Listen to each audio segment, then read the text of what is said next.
We are currently looking at Princess Street. If you see, there's the Princess Street. Let me zoom.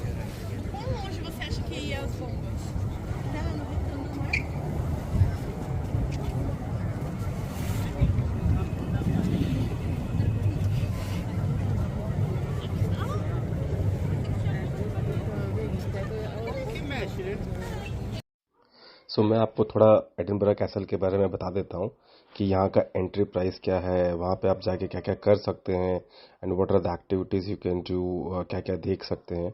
तो Edinburgh Castle में adult का entry price है 15 pounds to 19.5 pounds and अगर आप aged 65 plus हैं तो आपको concession में 11.4 टू 15.5 होता है। इनका एक रेंज होता है।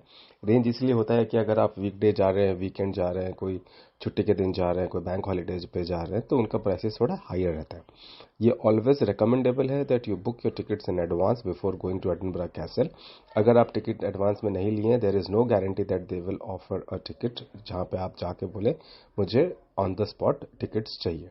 कभी कभी आप डिस्काउंटेड प्राइस की वेबसाइट भी चेक कर सकते हैं, हो सकता है आपको कुछ 5-10% डिस्काउंट भी मिल जाए।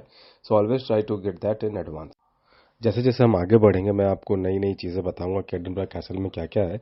बट करने के लिए वहाँ पे देखने के लिए है पर्टिकुलर्स गेट, जहाँ पे एक रास्ता से आप पार होते हैं। फिर आर्जाइल बैटरी, अभी हम नेक्स्ट स्टॉप जो है मेरा वो आर्जाइल बैटरी है, जहाँ पे आप कैनन्स और बहुत सारे डिस्प्लेज ऑफ कैनन्स देखेंगे। उसके बाद लैंग स्टेयर्स है, ये इनका एंडिंग पॉइंट है। लैंग स्टेयर्स से आप उतर के नीचे कैनन से एग्जिट कर सकते हैं। और उसके बाद वहाँ पे fight for the castle Argyle tower है, जहाँ पे उन्होंने एक इमर्सिव वे ऑफ पूरी एक्सप्लेन की है वीडियो से कि कैसे उनका वॉर चला था, क्या चला था। ये जो है ये इनका आर्जाइल बैटरी स्टार्ट होता है। यहाँ पे stand on 6 gun battery built 1730 में इन्होंने बिल्ड किया था। 6 इसमें कैनन है, अगर आप देखेंगे वहाँ पे हमने खड़े होकर फोटो भी खिंचाया था। यहाँ से आपको एक नॉर्थ पॉइंट व्यू मिलता है, जहाँ से आप डिफेंड कर सकते हैं अपने कैसल को। ये उनका पूरा लॉजिक था बनाने के लिए इस कैसल का। ये जो पीछे आप देख रहे हैं ये इनका एक मेमोरियल प्लेस है, जहाँ पे सारे गार्ड को श्रद्धांजलि देने के लिए उनके नाम के साथ उनका पोस्ट और उनका जो भी फैक्टर्स था या वॉर्स थे उसको उन्होंने दर्शाया है। और यहाँ पे पूरा बताया गया है कि सिटी के कौन कौन से व्यू पॉइंट है।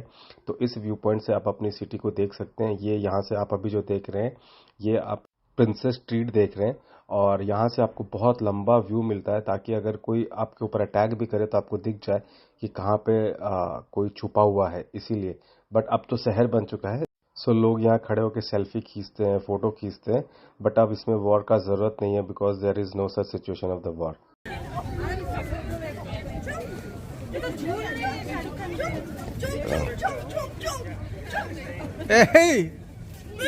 मत बिठाओ उसे, मत बिठाओ, मत बिठाओ, गिर जाएगी, वो गिर जाएगी।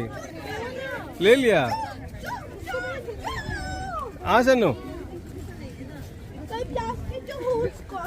ए चुप रह, चुप रह, तू फालतू बात मत कर। सो यहाँ पे उन्होंने एक्सप्लेन किया है, जो अभी हम जा रहे हैं श्रद्धांजलि देने के लिए, कि कब कब वॉर हुई थी, उस वॉर में कितना लॉसेस हुआ था और कौन से बड़े ऑफिसर का डेथ हुआ था। तो इस तरीके से ये एक सीक्रेट पॉइंट बनाया गया है, जहाँ पे देखिए बाउंड्री लगाया हुआ है, you can not cross over this particular point. अब हमारी जर्नी स्टार्ट होती है टुवर्ड्स द मेन कैसल, जहाँ पे मैं आपको दिखाऊंगा कि इनके क्या क्या म्यूजियम है, वॉर हाउस है, प्रिजन ऑफ द वॉर है, वो सब हम धीरे धीरे कवर करेंगे।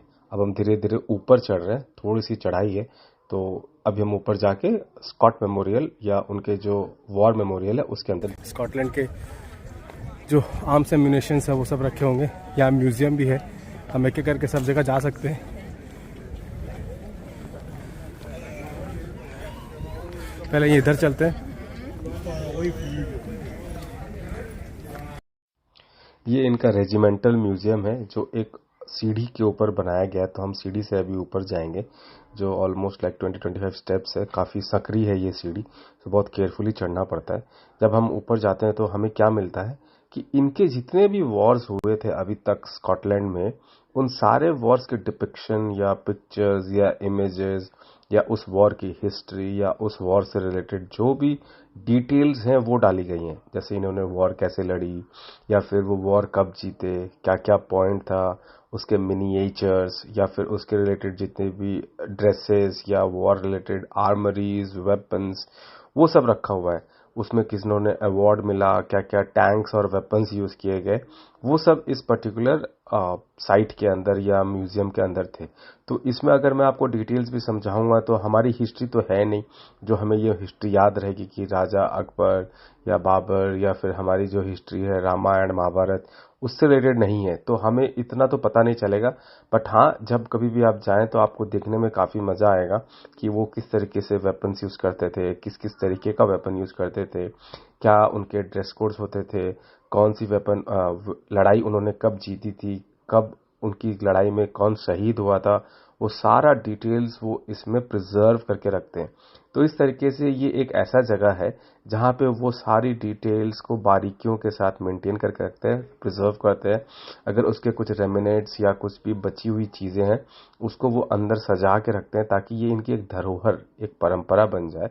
जो कोई भी बच्चे बाद में आए वो देख पाए कि कैसे इन्होंने वॉर जीती थी, क्या क्या वेपन्स यूज किए थे, क्या क्या इनकी हिस्ट्री थी, कौन इनके राजा थे, कौन इनके वॉर में शहीद हुआ था। ये सब डिटेल्स वो इस पर्टिकुलर मेमोरियल के अंदर मेंटेन करके रख।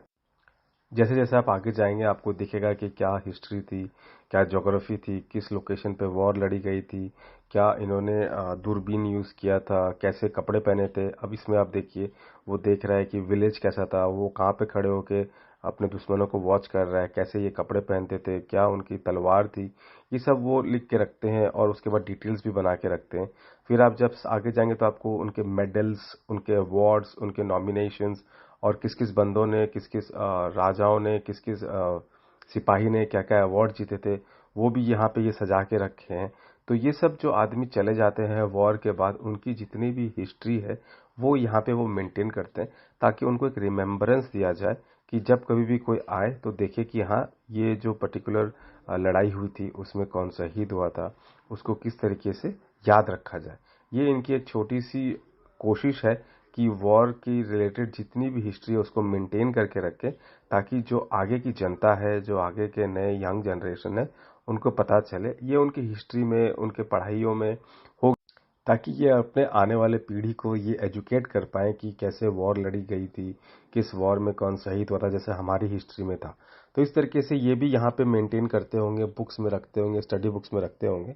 बट मैंने तो यहाँ पढ़ाई नहीं की, सो मुझे पता नहीं। मे बी लक्ष्य को I will try to ask, but Lakshya को भी इतना पता नहीं होगा because he is in England, not in Scotland. तो ये स्कॉटलैंड स्पेसिफिक लड़ाइयों की सारी डिटेल्स यहाँ पे ये मेंटेन करके रखते हैं।